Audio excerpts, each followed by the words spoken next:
Hi everybody, Ezra here, and I hope you're all having a wonderful day. Today I'm going to read you a book. It's called Porkenstein by Catherine Lasky and illustrated by David Jarvis. And it's a clever pig retelling of the classic Frankenstein story, and I hope you enjoy this one.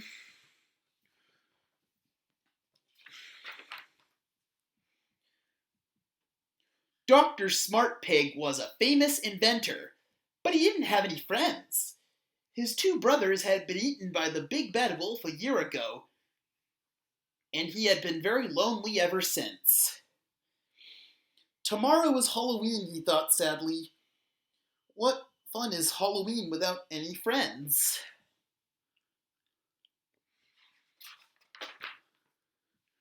Suddenly he had an idea. I'm an inventor. I can invent a friend. I'll never be lonely again. Dr. Pig was excited. He ran to his laboratory. I shall invent a pig that is bigger and better. Absolutely wolf-proof. He squealed. Then he mixed some chemicals in a beaker and went to bed.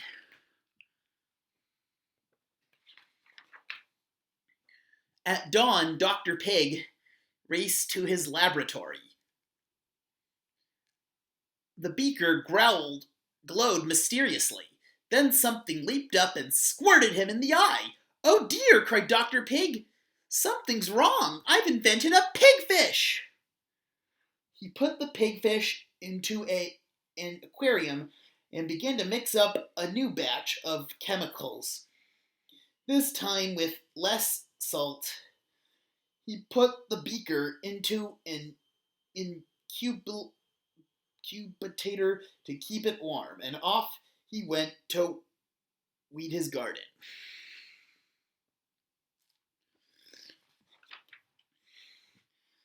A few hours later, he returned to his laboratory. He peered into the incubator and was happy to see a rounded snout and a corkscrew tail. But something wasn't right. Oh no, he cried. It has wings.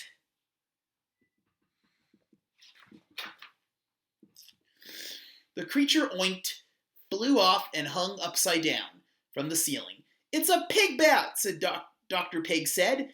I'll have to try again. Halloween night was getting closer, and Dr. Pig still did not have a friend.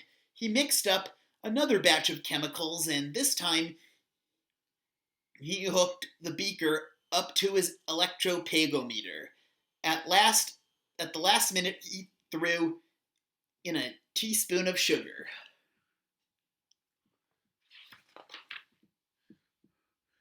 It was almost sunset when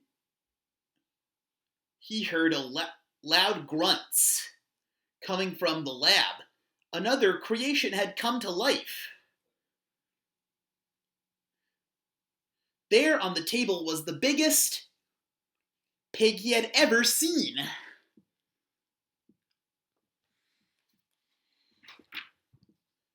I'm starving, the giant pig shouted. I need food. Feed me. Dr. Pig gasped. Would you like a jelly donut? He asked. The giant pig swallowed it in one gulp, dribbling jelly all over itself. More! He shouted. Feed me more! Dr. Smart Pig was worried. Maybe inventing a friend wasn't such a good idea after all.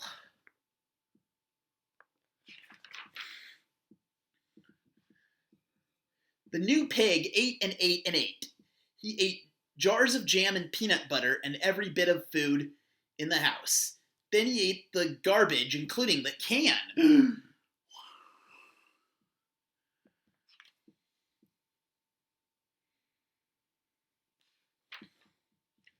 He ate the curtains, the doormat, the rug, and a chair. He even ate the dust bunnies and the bugs. What would the neighbors think? This was no friend. It's Porkenstein! Dr. Pig gasped. I've created a monster.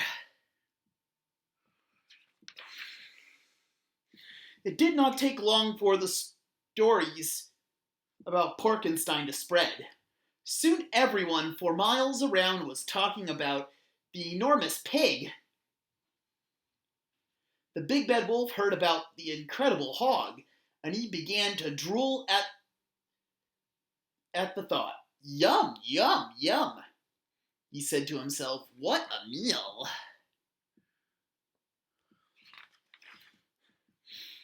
It was just after sunset on Halloween night when someone knocked on Dr. Pig's door. Oh no!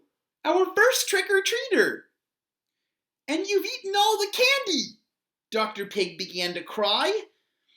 Outside was a drooling little old lady with fangs, long furry ears, and a tail tucked under her dress. It's him! Dr. Smart Pig whispered, and he began to shake with fear. Whoa! The big bad wolf, the one who ate my brothers. Porkenstein opened the door. Trick or treat, piggy pie, the wolf said in a creaky old lady voice. He licked his chops. You sure are a big fellow. What big thighs you have. And what big long furry ears you have, replied Porkenstein. Inside the house, Dr. Pig listened, frozen with fear. Suddenly, there was a scuffling sound, followed by a huge gulp and rumbling belch. Then silence.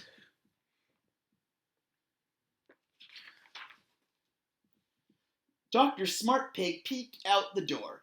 You didn't, he said and gasped in disbelief. I did.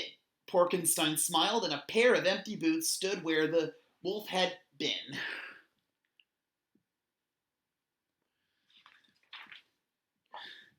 That night, Dr. Pig could not believe how lucky he was. Porkenstein, he said, I'll never have a better friend. You mean I'm not just an invention? Porkenstein asked. No, you're a true friend. The big bad wolf was gone forever, and Dr. Pig would never be lonely again.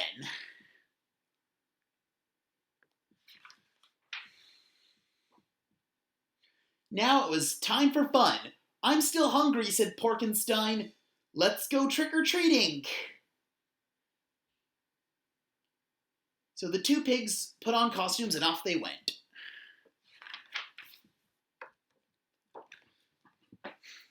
The end. I hope you all enjoyed that story.